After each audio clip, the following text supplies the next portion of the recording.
Hello and welcome to SecureWorld Behind the Scenes, our exclusive interview series. This is Tom Bechtold, your co-host for today's program. Thank you for joining us. Today, Bruce Sussman from the SecureWorld media team will be talking with Greg Young, the Vice President of Cybersecurity at Trend Micro. Trend recently released their Mobile Device Roundup, a comprehensive research report they produce annually. We'll be listening to Greg give us some of the background on the report and the current findings. Before we begin, I'd like to give a brief introduction to today's guests. Greg has 30 years of experience in IT cybersecurity. His experience includes product companies, the private and public sectors. He spent his military career in technology security, was head of IT security for the Federal Department of Communications. Most recently, he was a research vice president at Gartner, where he spent 13 years covering security for network and clouds, and authored more than 20 Magic Quadrants.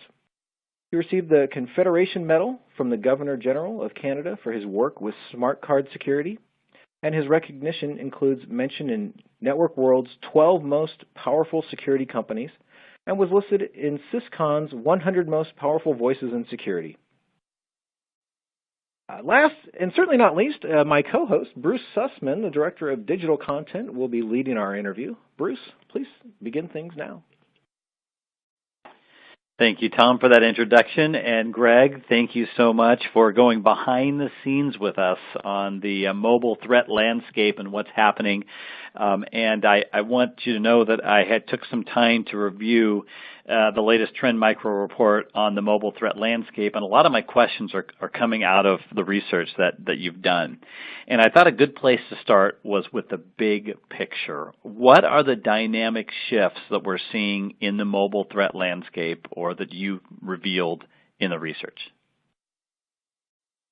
I think there's two big shifts. The first is that there's a pivot away from ransomware and towards other kinds of getting money. So the connecting the dots between the attacker and getting money as soon as possible. I think that's the biggest shift. And the second is that there's some great regional differences, who the targets are and who's the target of banking Trojans, which are another great way that the attackers are trying to get money. Getting into some specifics around those threats now, I noticed that your research found mobile crypto mining malware exploded by 450% year over year. What's behind this shift? Yeah, there's a few. So we saw the shift away from ransomware primarily because there's increased security improvements in Android 5, the Lollipop version, for example, to curb a lot of the ransomware threats. So one is that a lot of the attacks got more difficult, those traditional ones. So the pivot came to cryptocurrency mining, or people using your device to do Bitcoin mining. So that, it's more secure platforms, but also this is a much faster way to get money. If I ransom you, you're going to be upset. You're going to tell people, possible law enforcement, but if you're losing some cycles of your device, so my device is a little slower, well, it is older, find these kinds of excuses, when in fact it's the detectability and the chance of getting caught are much, much less, and the payouts, in fact, are probably much higher.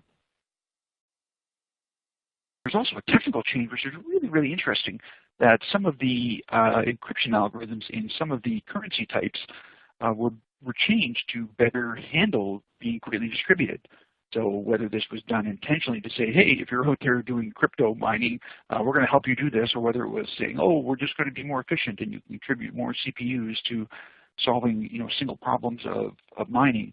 Either way, this made it easier for the attackers to do more cryptocurrency mining. Yeah, I can see how those things would dovetail together, and certainly the idea that as our devices get older, or maybe we have more data or photos on them, they slow down, so it just doesn't even register as far as what's really going on. That's fascinating. What about mobile banking Trojans? I'm just thinking about everything shifting to mobile, and certainly hackers they're following the money as more of us bank on our phones. What do the attack vectors look like when it comes to mobile banking threats right now?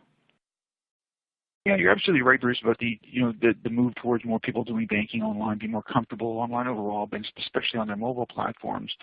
In this case, we saw the banking malware this year go up by 98%. So it almost, it almost doubled. Reason number one, again, shortest path to the money. If you can, get people at their account, why go through all the trouble of, ransomwaring them and hoping they pay out and all the trouble of that? Why not just go straight for the cash, especially as more and more accounts go online as well.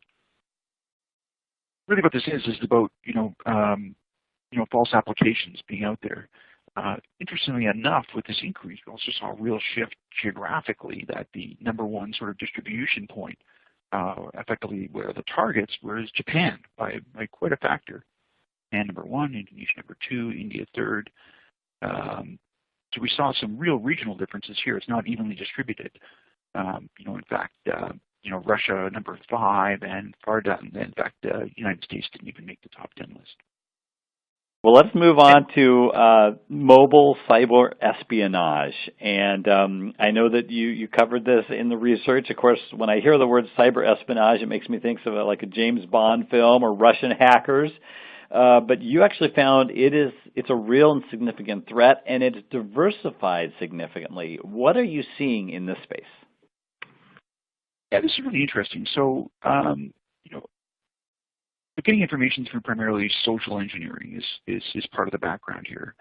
So some of the technology types use, adult content as the social engineering lure, and then turns the infected Android device into an audio recorder while stealing contacts, SMS, call logs, location information. So this does a couple of things. One is, for any blackmail based on the adult content, saying you're visiting this, if you don't pay up, we'll do this. But just getting information on this is valuable from a few things. So one is we've often seen very targeted phishing attacks where they'll have great amounts of information from somebody. Those are the most effective attacks. In fact, the spear phishing were highly focused phishing attacks are where the big payouts are now. And then we've also seen this great shift away from broad-based sort of broad phishing to really focused ones, because the payouts and the outcomes are much better there. So the more information you have about a person, the more you can know their contacts, know their email background, have some great information about them, the easier it is to do a much targeted phishing attack on them. In addition, any information you can get, again, banking information, password lists.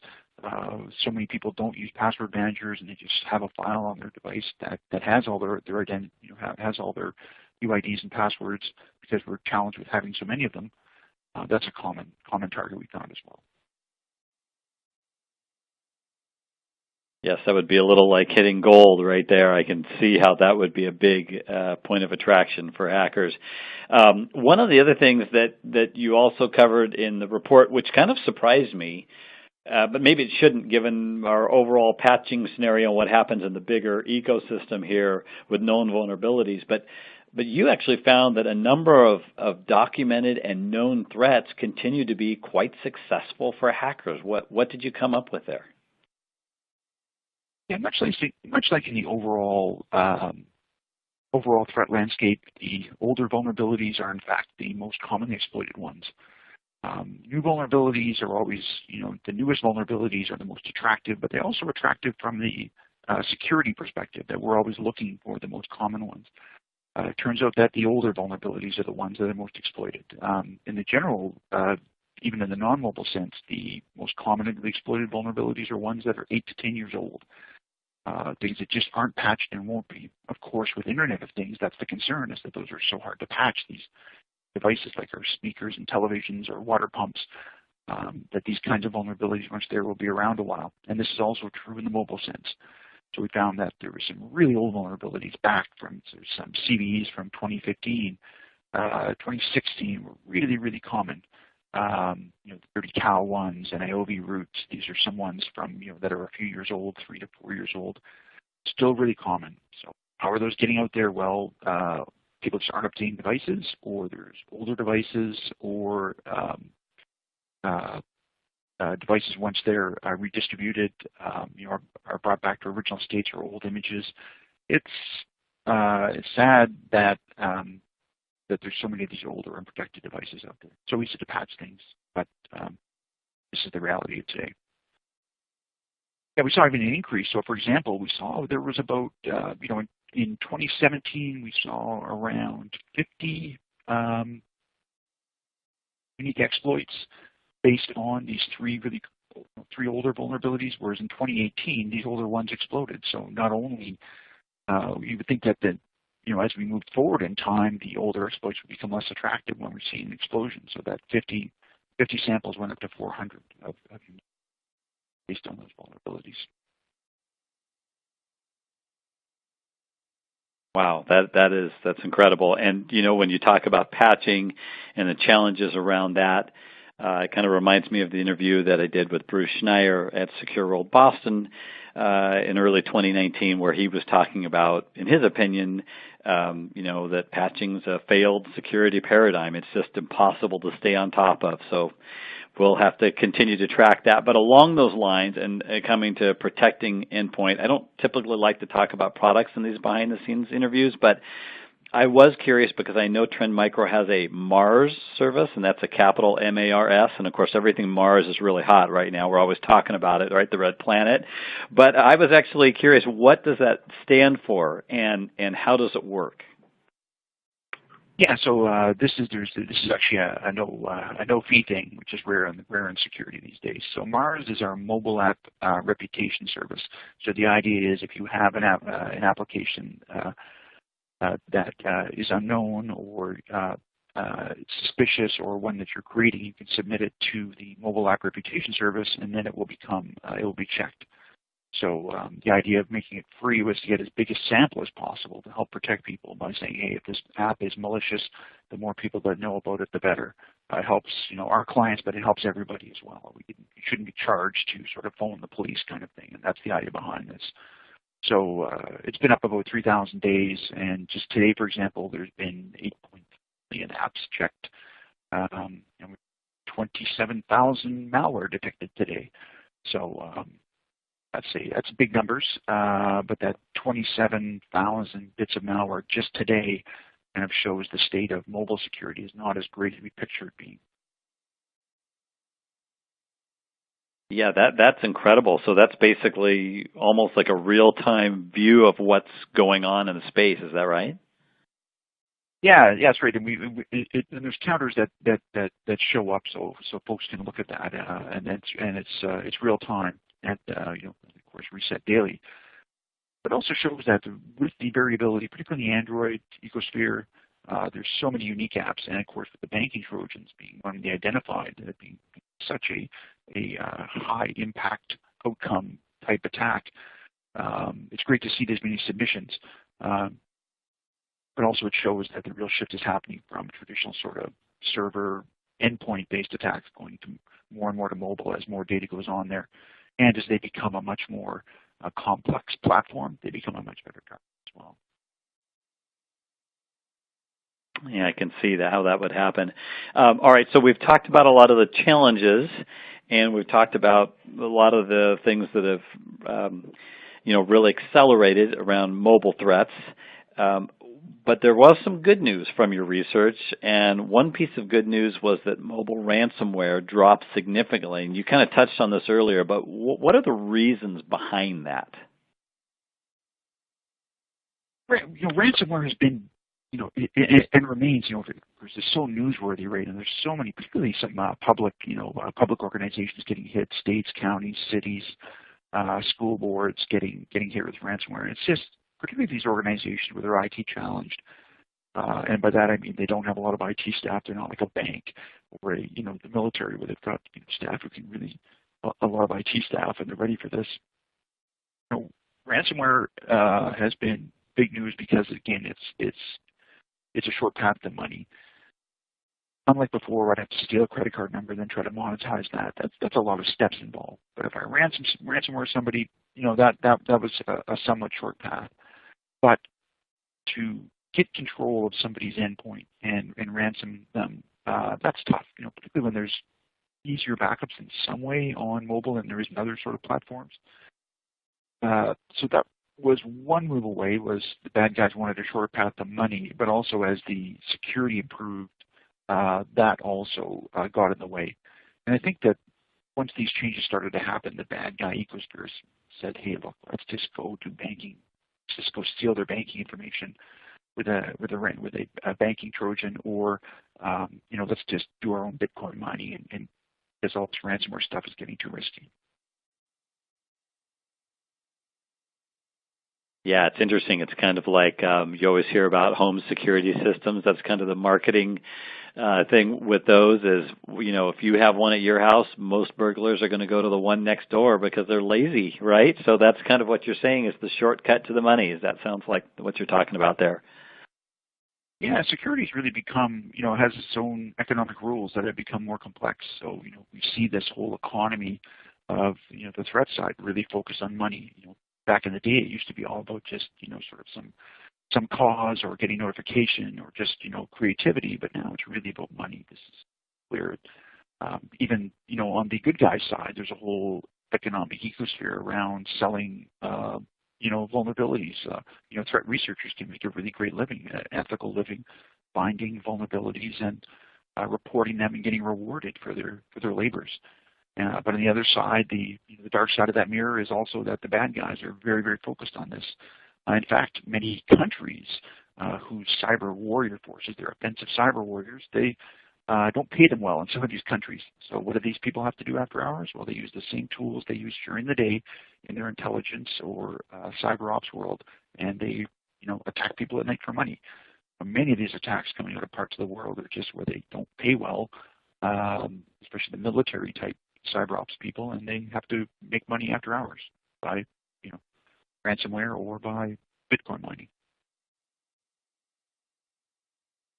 Yeah, that's very fascinating, and that idea that socioeconomics can drive a lot of cybercrime. I was thinking back to a keynote that Cigna CISO James Beeson gave at one of our conferences, and that was the whole point of his session. Really was that as more and more people become connected around the globe with high-speed internet and the standard of living is very poor in those countries, this creates them a great opportunity to earn a lot of money, unfortunately, for the rest of us, right, in nefarious ways. So, yeah, I see what you're saying.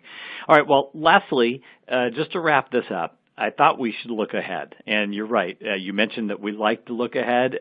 It's true. Organizations and mobile users, they want to know what's coming up in this threat space. So as you look ahead to the balance of 2019, what are you thinking about? What are you seeing in your mind? Yeah, a few things. Definitely this downward trend of ransomware is going to continue. So it dropped 76%, in this last year. We definitely think that's going to continue. And I like being able to watch the economics have an impact. That is much more easy to watch than certain other motivators. So we believe that's going to continue because it's economically driven. Threats we believe will increase. Unfortunately, in some areas we've seen a decrease. For example, as I mentioned with spear phishing, we saw the number of general phishing threats decrease, but the impact being much greater. But overall, with mobile, number of threats we're seeing, the threats that are blocked are increasing. We see the regional differences as well. As I mentioned, there's some countries like Japan, India, Indonesia, which are getting disproportionately hit, and we unfortunately think that's going to continue. Malicious apps are going to increase the upward trend. We haven't seen any pivot there. It's just still a continuous upward trend. 2016, 17, 18, number of malicious Android apps we've analyzed has increased. One thing to watch, however, will be interesting is the price of cryptocurrencies. So once again, back to the economic example, impacting ransomware is also the stability of the cryptocurrencies. So cryptocurrencies are quite volatile. Bad guys don't like that because their payout may be worth a lot less to them, just with a few days difference.